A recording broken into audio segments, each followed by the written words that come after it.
It was on June 12th, 2019, Nigeria's Democracy Day, that President Muhammadu Buhari first spoke about his administration's desire to lift 100 million Nigerians out of poverty over a 10-year period. 2 years on this month, let's check in if this plan is still realistic in view of today's realities and what could be done to achieve it. My guest on this is Senior Analyst at SPM Professionals, Paul Alaje. A good evening to you, Paul. Good evening, and thank you so very much for having me. We appreciate your time. 2 years into President Buhari's first announcement of the desire to raise 100 million Nigerians out of poverty over a 10-year period, are we on the road yet on that pronouncement? Well, we seem to be on the road, but with a reverse gear. According to World Bank, we added 5 more million people into poverty line, partially because of policy and more importantly because of COVID. And when you look at the first quarter of this year, with GDP growth rate in Q1 growing by, I think, 40 basis points at 0.51%, compare that with average population growth rate, then you know that we are still very far behind in terms of achieving the goals of Mr. President. So clearly, I don't think that we are anywhere near lifting 100 million people using today's figures out of poverty. If there is anything, I would say we are still doing relatively what the UNDP reported, about 89 million Nigeria living under multidimensional poverty. So are we lifting people out of poverty? Government has intention, but policies, strategy seems to be in opposite direction. Okay, so to do the 100 million lifting out of poverty, we've got the ERGP, which came in around 2016, which was the Economic Recovery and Growth Plan. Then we got the Economic Sustainability Plan within the period last year. And we're now the newly crafted National Poverty Reduction and Growth Strategy Plan, which was all about poverty alleviation, which was introduced by the Presidential Economic Advisory Council. What's the missing link in achieving these objectives? All these three documents put together, all of them within a 5-year period. Okay, so what we've been doing as a country are called quick fixes in economics.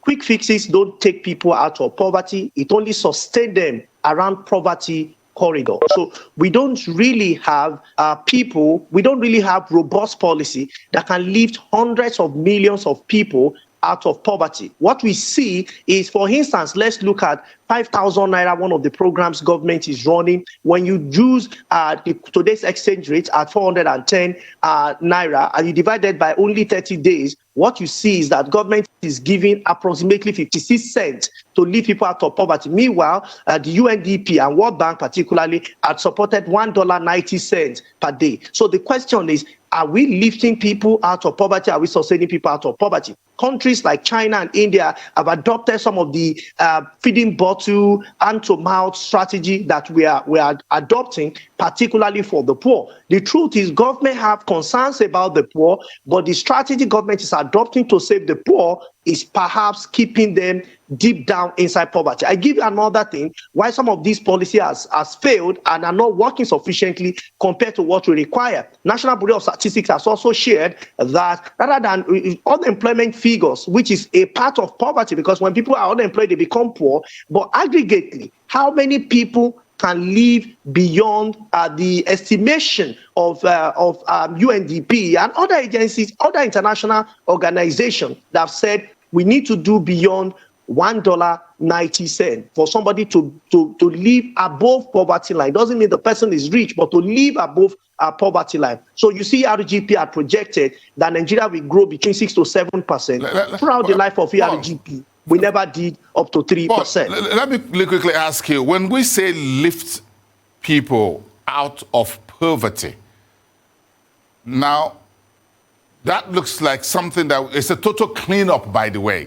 It's not poverty alleviation to me. What does it really mean to you when you say you lift millions of people out of poverty?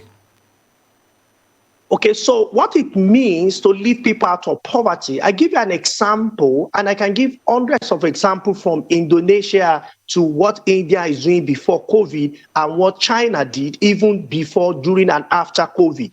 What China has done is to create environment, policy environment. And the first thing that will happen before you take any government serious, past, present, or future, is there will be that environment for this policy to be implemented. I remember that I spoke with you in 2019 when President made this promise, and I said, I will believe if power become constant on the 13th of June 2019. But as I speak, we have not done up to 40,000 megawatts, which is the baseline requirement for Nigeria. We are doing approximately 10% of that, and that becomes the benchmark for government performance in terms of economic achievement. So when we say we are lifting people out of poverty, we are saying we have empowered, created environment for private sector.